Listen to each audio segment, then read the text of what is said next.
Okay, so here today we're going to be talking about Altered Beast.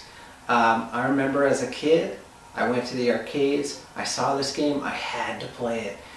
The music, the gameplay, the graphics, everything about this game was just so awesome. Shortly after going to the arcades, I remember this popping up in people's homes everywhere on the Sega Genesis. It eventually came out on a bunch of other systems, and we'll take a look at that, but first, let's take a look at what this game is really all about.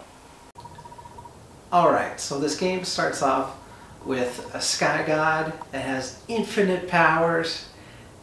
No, not Jesus, the other one, Zeus.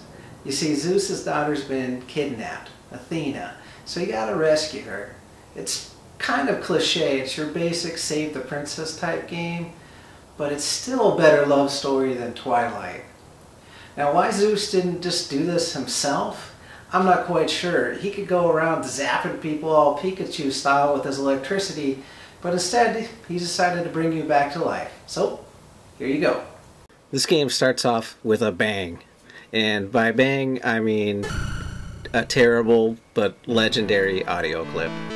Rise from your grave.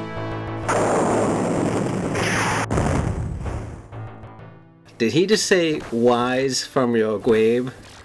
I guess the sound technology had its limits in 1988. What's even worse is on the Sega Master System, it didn't even have its sound intro. However, Master System fans were greeted by an awesome spelling error.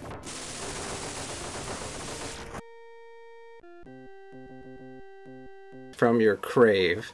I mean, I love that. Early video game spelling errors? Like, what the hell is this? Rise from your crave. What were they craving so much that they had to leave the afterlife for? Now, there are actually a lot of differences in the versions that were ported to the home consoles. Nowadays, you can get this game on almost any system. There's downloads for the Wii, Xbox 360, and even an HD version for the PlayStation Network. Also, it's really cool, Steam has it as part of their Sega Classics pack. You can get this game for $3. My favorite version of this was on the Sega Genesis. Keep in mind, this is back when you bought a Sega and it came with a full game. The video game systems they used to do that kind of seems like something that's lost nowadays. Now back then I was just a kid, so I couldn't really tell the difference. I didn't know this wasn't the exact same thing that I was playing in the arcade. Sure, the sound isn't as good, the graphics aren't quite there, but the thing that's great about this game is it actually looks, feels, and plays just like the arcade version. Now, what was really great about this is it allowed you to get pissed off in the comfort of your own home. My biggest drawback on this system is that when you defeat the White Wolf and you grab the Spirit Orb, the music resets itself every single time. Power up.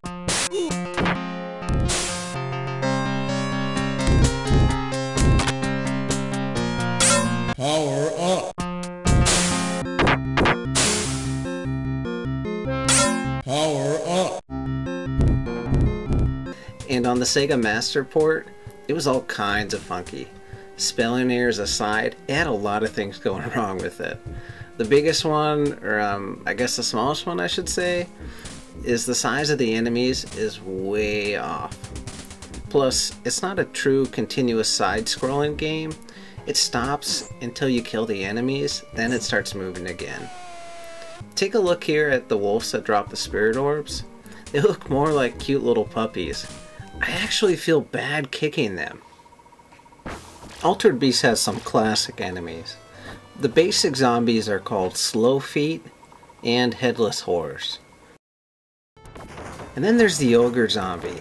He's also known as the Grave Masters. I really like this dude. When I was younger, I always thought he looked kind of like the bad guy from Indiana Jones and the Temple of Doom. You know, the guy who was ripping out people's hearts. There's also the Cockatrice, or as this game knows them as, the Chicken Stingers. I can't make that up, that's what they're called. But what's cool about them is we also got to see them in the Golden Axe games. These were known as some of the rideable mounts. And then there's the unicorns. God, I hate these mythical bastards. They don't seem much like unicorns to me, but whatever. Now, in order to cut through the enemies, you'll need to collect the spirit orbs. To get 1, you get stronger. Get 2, you get even stronger still. Power up. Get 3, and you become an altered beast. Now you can turn into a were animal.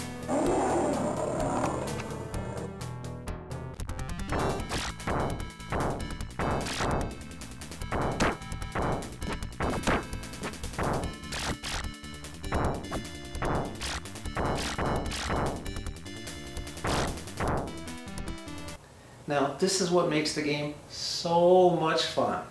Now you can transform into a werewolf, just like Michael J. Fox did in Teen Wolf. It won't help you buy a beer when you're in high school or anything, but it will give you 2 new attacks.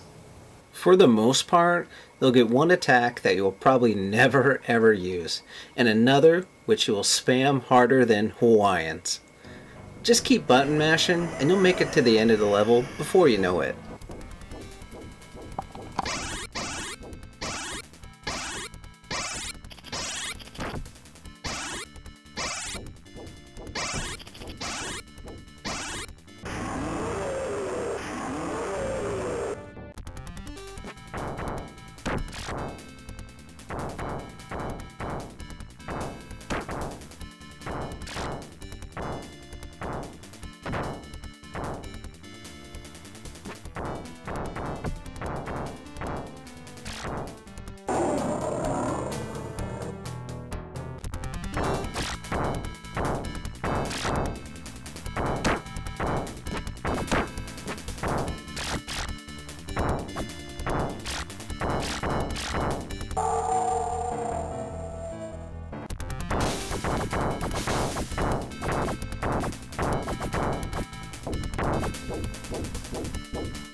When the enemies have had enough, you have Nef.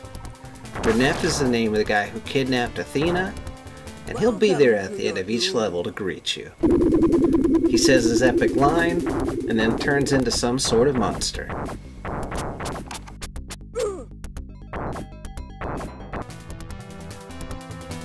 Welcome to your doom.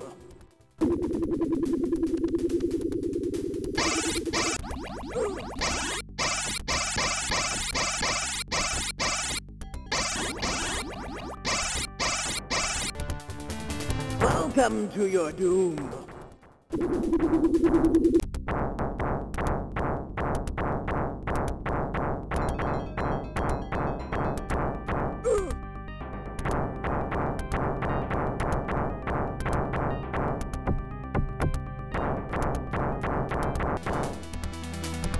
Welcome to your doom.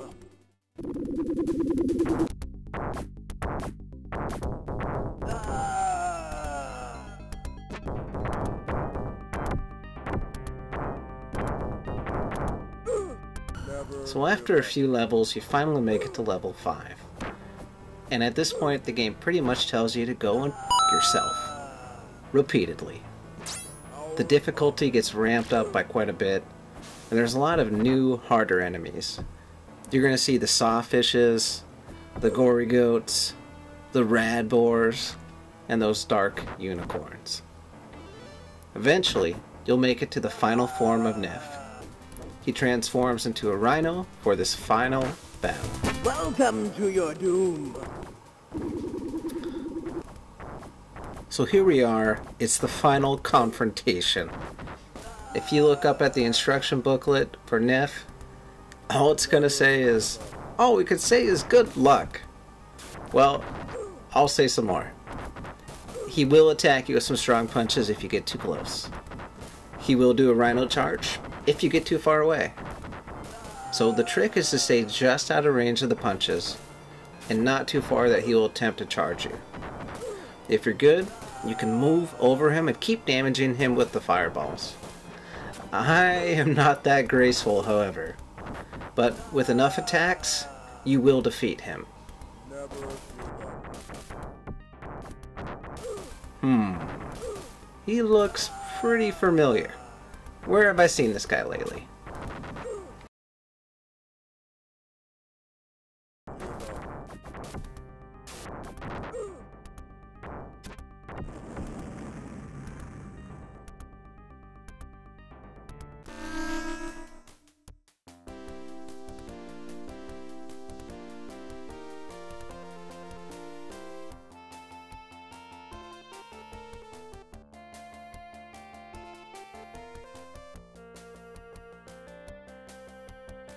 The ending is something to be marveled at.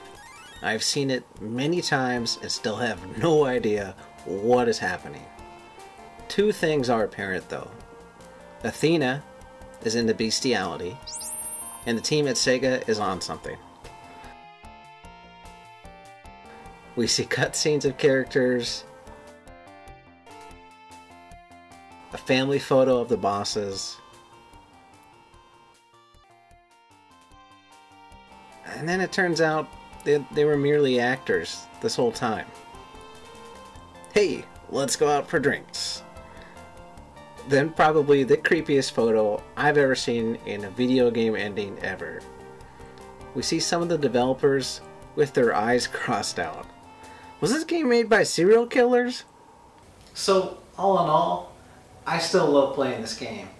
Maybe nostalgia's just kicking in a little bit, but I picked up this game after not playing it for a lot of years. It's still easy to get back into, and there's something to say to that.